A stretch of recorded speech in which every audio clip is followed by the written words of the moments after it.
Hello YouTubers, welcome to another Amazon Prime review.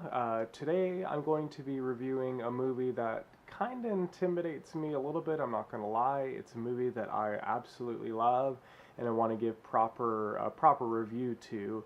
That movie is called Under the Skin, starring Scarlett Johansson, or ScarJo, or however you want to call her. I'm not a real big fan of Scarlett Johansson, which is surprising because I'm a real big fan of how she looks. I think she's absolutely beautiful and kind of has a timeless beauty to her. But whenever she stars in roles like The Avengers and I forget the Michael Bay movie she was in, the Island or something like that, I haven't been a real big fan of her acting. Um, so when I watched this, I was kind of like meh about it whenever I first saw it, but not whenever I first completed saw it, but whenever I first saw that she was in a movie like this. But it looked pretentious as hell. It looks artsy. It looks like it has good cinematography, so it's right up my alley. So I decided to give it a go, and really, probably the best movie of 2013. Assuming I'm pretty sure it came out in 2013, and it just got released on Amazon Prime pretty recently. I think within the last couple of days. So. This is definitely, I've been trying to review this movie for a while, pretty much ever since it got released on Blu-ray. But like I said, I was intimidated by it, and it got to the point where I was, about a third of the way done with the review, and I didn't feel I could give it justice. So my skills have improved a tiny bit, so I felt I could go ahead and give a stab at it. So Jonathan Glazer, or however you say his last name, is the director of this movie, and it's based on a book. I forget the title of the book, but it's there's a lot of aspects of this movie that are completely unconventional, and I'm going to go through that a little bit. And I know in my last video I said that these are going to be shorter reviews, but this is going to be a little bit longer one for the Amazon Prime subsection of my reviews, just because I think this film deserves it. And I've seen this movie now 3 times, and I like kind of delving into it and giving kind of how I feel certain things are represented. So let's talk about kind of the structure of the movie first. So it kind of drops Scarlett Johansson in this world in Scotland, and Scotland's a very odd choice. In the movie, there's a character that she meets who's in the ocean, and he says that he went to Scotland because it's nowhere, because it's away from everything. So her Scarlett Johansson herself has I guess like an English accent. I'm not like super great with European dialects, but she's definitely not doesn't have a Scotland or Scottish accent. So really, so you get that separation of what she's doing with her people and her. So the beginning of the first scene in the movie is, and I know this is going to sound really pretentious and really artsy, but it's a palate cleanser. And what do I mean by that? Well, Jonathan Glazer knows that whenever somebody comes in to watch a movie, they just probably got out of a car, this probably loud lobby, they just bought a ticket, they just had to do all these normal human things that are loud and commotion everywhere, and there's probably kids running around and all this other stuff.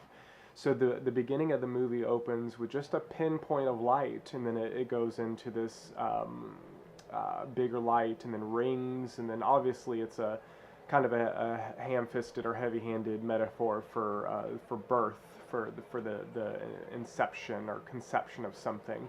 But really, what it does is it allows your brain to just push away all the junk that you just had to encounter to sit there. So I like that Jonathan Glazer has taken that into account, that he knows that his audience needs something to get them into this movie, and it really sets the tone for the entire movie. Then Scarlett Johansson, you can hear her practicing like ahs and na na na and like just basic like toddler language.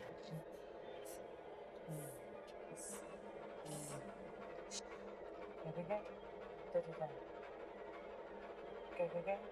Da-da-da. Ba-ba-ba. Ba-ba-ba. Ba-ba-ba. Ba-ba-ba. Ba. Na-na-na. Na-na-na. Na-na-na. No. So, at this point, you kind of, now, if you've watched the trailer, you know what, you kind of know a lot. And that's why I hate trailers, because they ruin movies.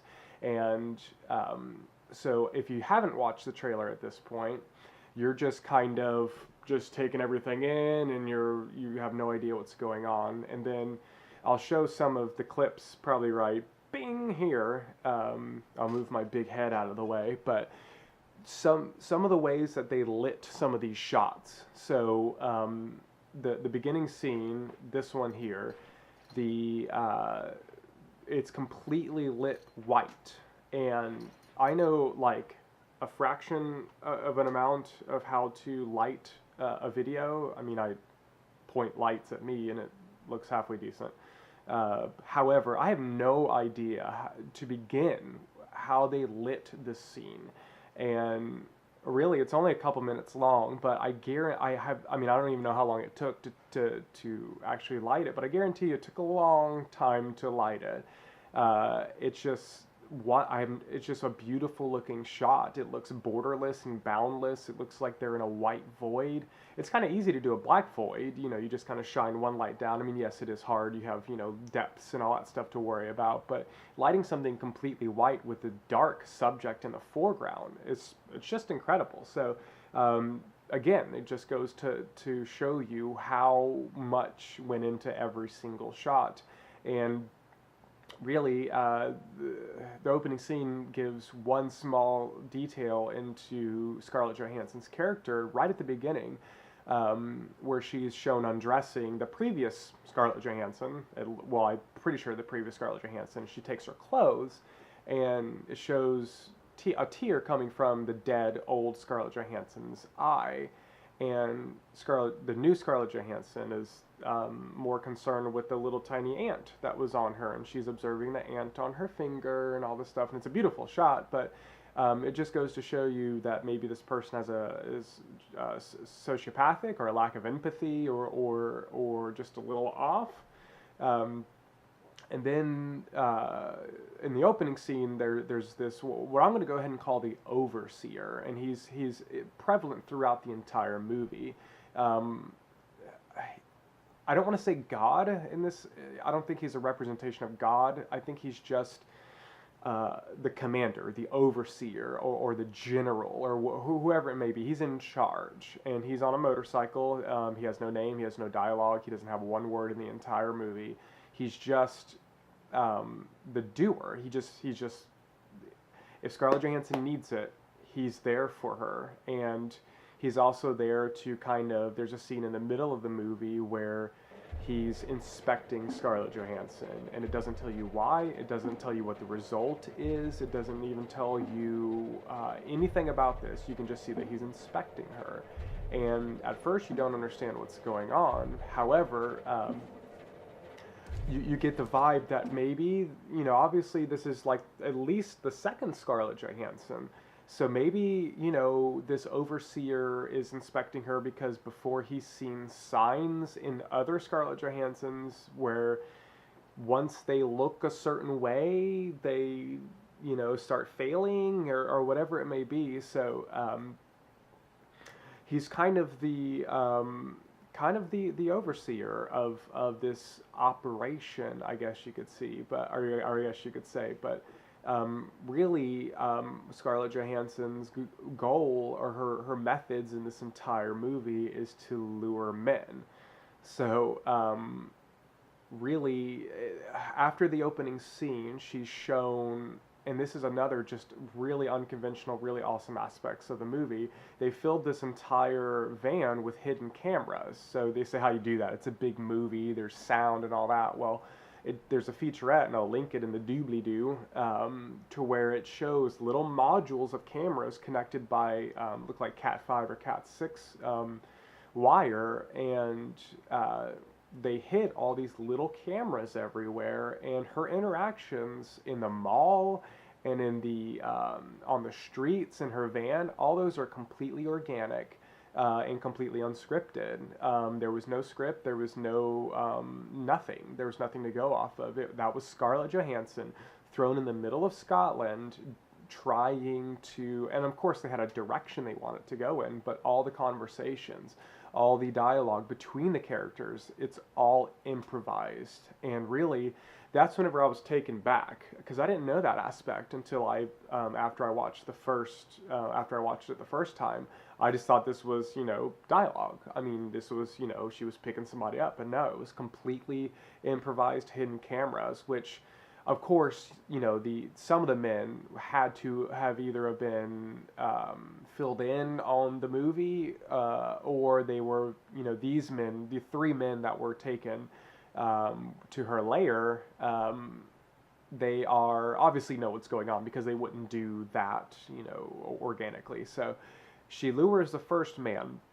So you kind of see her trying to pick up men. She always pans in a kind of like a montage shot showing 6 or 7 different men that the camera's following, and they're all men.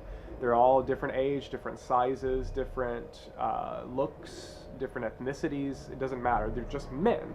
So you kind of pick up on that aspect. And then she's talking to all these men, and she's trying to get information out of them. And you can tell that this is completely robotic. She finds out where they're going, where they just came from, if they have a girlfriend, or if they have family, or if anybody knows that they're going to be missing. Where are you from?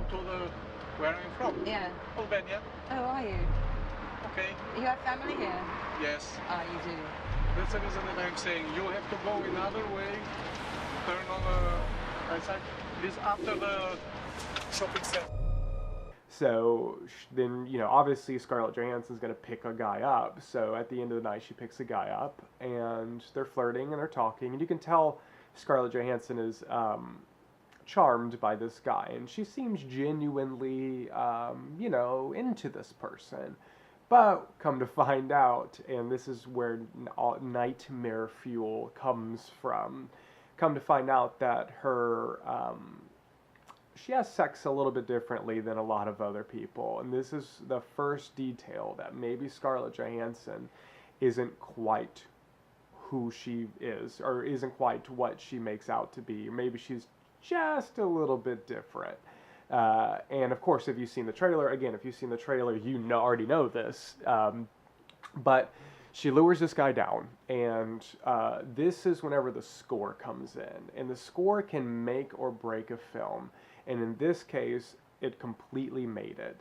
So you get this scratchy violin, kind of frantic, make your heart pound kind of screechy score, and you have no idea what's going on. And Scarlett Johansson is backing up, and this guy's walking forward, and then the guy starts going lower and lower and lower into what seems like a pit, but Scarlett Johansson keeps walking. And I'm a mechanical kind of guy. I'm a very technical person. So in my brain was like, how in the world are they doing this? Like, I mean, the guy has to know he's walking down and getting, into some sort of dark vat. I mean, he has to know. But there's a little nod to the audience in the third victim to let you know that this isn't what it seems. This is a metaphor for something. It's the operation that they have, luring men into this lair and doing whatever they do with them. It doesn't matter why she's doing it. It doesn't matter what it is that she's doing. None of this stuff matters. This is just what she does. It's just what Scarlett Johansson is there to do. So, this guy goes down into the vat, and then it just, Scarlett Johansson puts back on the remainder of her clothes that she had to take off to lure him there, and just walks out and does the whole scene over again. She gets another guy, and then the second guy, so each individual, there's 3, I think, total of the victims. One kind of escapes, but we'll get to that. So the second guy is really, in each one, I'm kind of going off on tangents here, but there's a movie that is similar to this in one way, and that's the cinematography, and that's Only God Forgives. And Only God Forgives has sections to where there's repetition. So the main guy kills somebody and then he goes sings in karaoke. The problem with that is that it's just repetitive crap.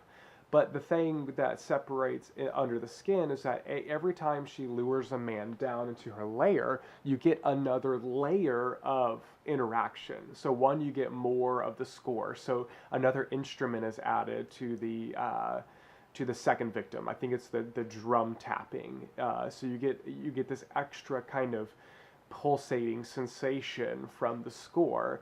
And the second victim actually interacts a little bit with the first victim. And this is where Nightmare Fuel really comes in. It's one of the most beautiful, yet disgusting, yet morbid things I've ever seen on film. And the way that they lit that, again, is absolutely astounding. Because you can tell these people are in some sort of liquid or something like that. The way that their body hair is moving and their hair and their moving. I mean, obviously they're breathing and everything, so it's not water, but you can tell that this is a liquid environment, and all that's lit is the subjects. You can't see any light trails or anything. It's just a beautiful shot. And the second victim reaches out to the first victim to try to embrace what's left of him, and you can tell it's just skin. Everything under the skin is gone. So in one tap of a drum with a snap of a finger, this guy gets sucked out. All of his insides get sucked. And really the next part is the only part that I don't understand, that really kind of bugs me, and I would probably go ahead and search this on the internet, like what's going on. But it's the red scene. So this is the long track of what looks like the guy's innards going through this like conveyor, liquid conveyor belt, and it just sucks all of his insides out.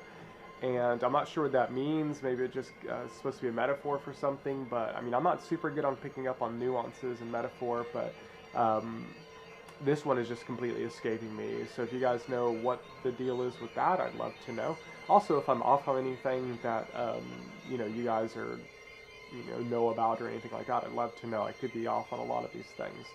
And then the third victim really is the disfigured man, and she sees this he's disfigured. He kind of looks like Elephant Man. His head is disfigured and all that, and he says that he doesn't go around people because they wind him up, and I'm sure he's used to getting tortured and teased and all this other stuff and people looking at him. So she picks him up and she comments on his hands and how beautiful they are, and she is genuinely kind to this person.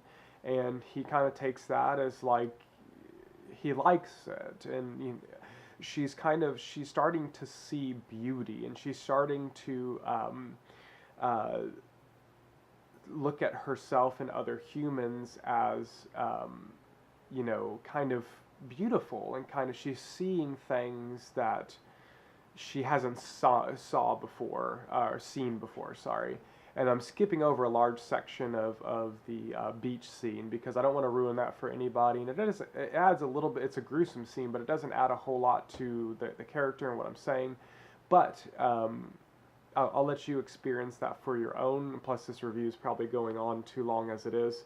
In fact, my battery's dying. Let me go change it out real quick.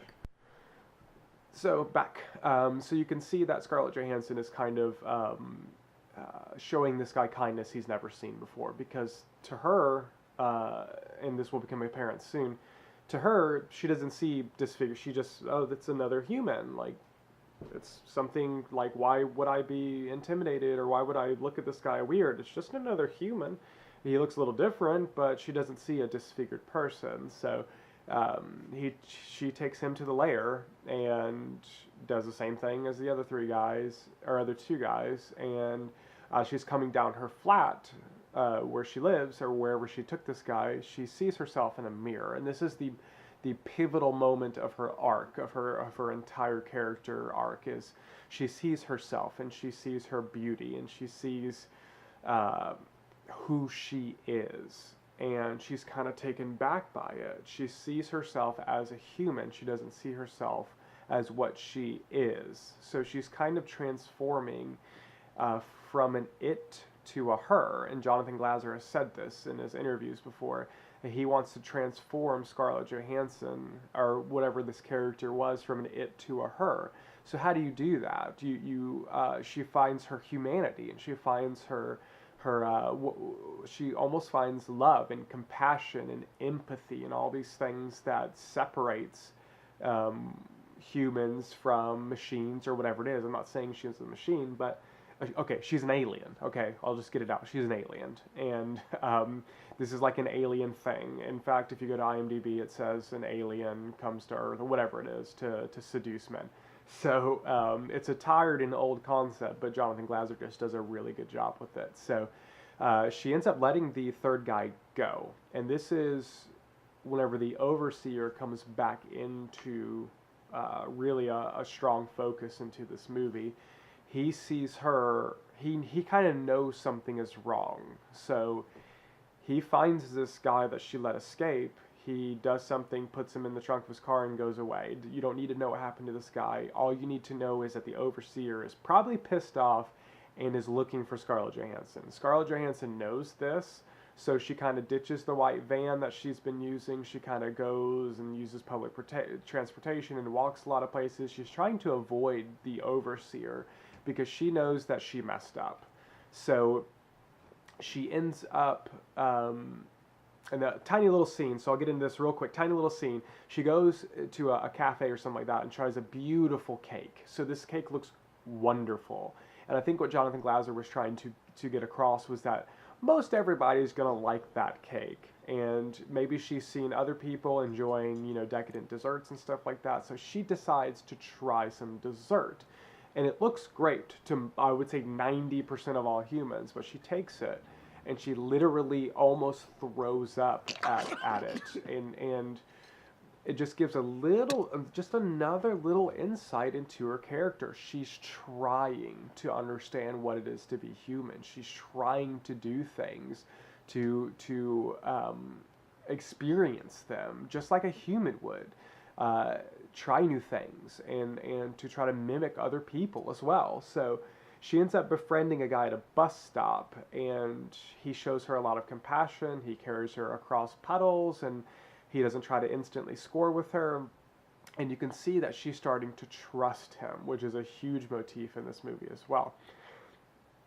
So they go on a kind of a little romp around the beautiful Scotland countryside, and they end up in a castle, kind of a romantic Scottish castle, and then they end up in a bed.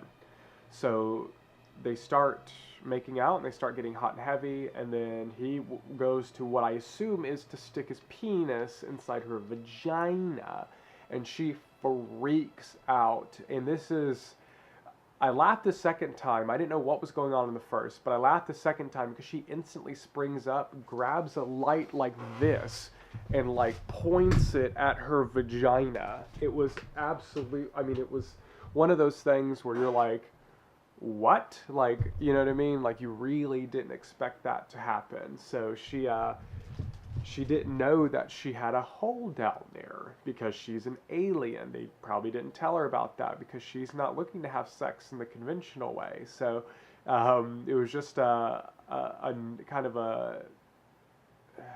an insight into like what would actually happen if an alien found out that men wanted to stick their penis inside of them. So also I kind of skipped over this. The third victim, he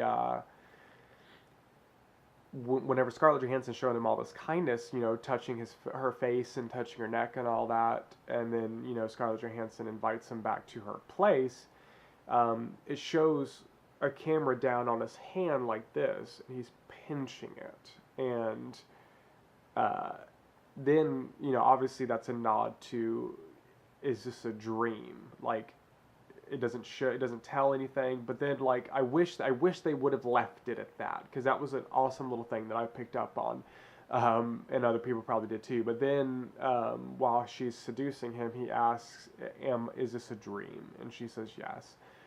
So I wish they would have left it at the pinch, because that was a little bit more subtle and a little bit more like, aha, I'm a real cool film critic because I picked up on nuance. Ha ha. But So at the end of the movie, I'll go ahead and spoil the whole thing. She runs away from the guy that tried to have sex with her, and she's on her own in the woods. She meets this guy, this ranger-looking guy with a vest on, and he advises her, at least, dangerous out there, just kind of be careful. And she ends up in a cabin because it's raining, and she goes to sleep. Wakes up with this park ranger's guy hands, between her legs, and she gets up, kicks him off, and throws him out, or throws him off of her, and then she goes on a run. Ends up, and this is really the pivotal moment where it switches from predator to prey. She's been preying on all these men who had no idea, what she was. Now, she's the prey, and the predator has no idea what she is. So he goes and physically, has an altercation with her, and her skin, presumably her mask, her full body mask, rips in the back. And you see this character, and he's instantly shocked, like, 3 seconds of this. So she takes her skin off and looks at Scarlett Johansson's face, and it's this blank, void, black character, and the alien looks at Scarlett Johansson, and Scarlett Johansson's still blinking and, like, moving her eyes, and it's the creepiest thing. This is where I think horror movies could take a lot of pages from, is these artsy movies that where the creepiness and the what are they called? The uncanny valley, in between, a caricature of a human and a real human, where you get this really uneasy, unsettling feeling. I think horror movies could take a lot from that and to set the tone and everything. And then at the end, the ranger guy douses her on fire and douses her with gasoline and lights her on fire, and she perishes. And that's the end of the movie. Which usually I don't go like blow for blow on movies, but I didn't know any other way to tackle this.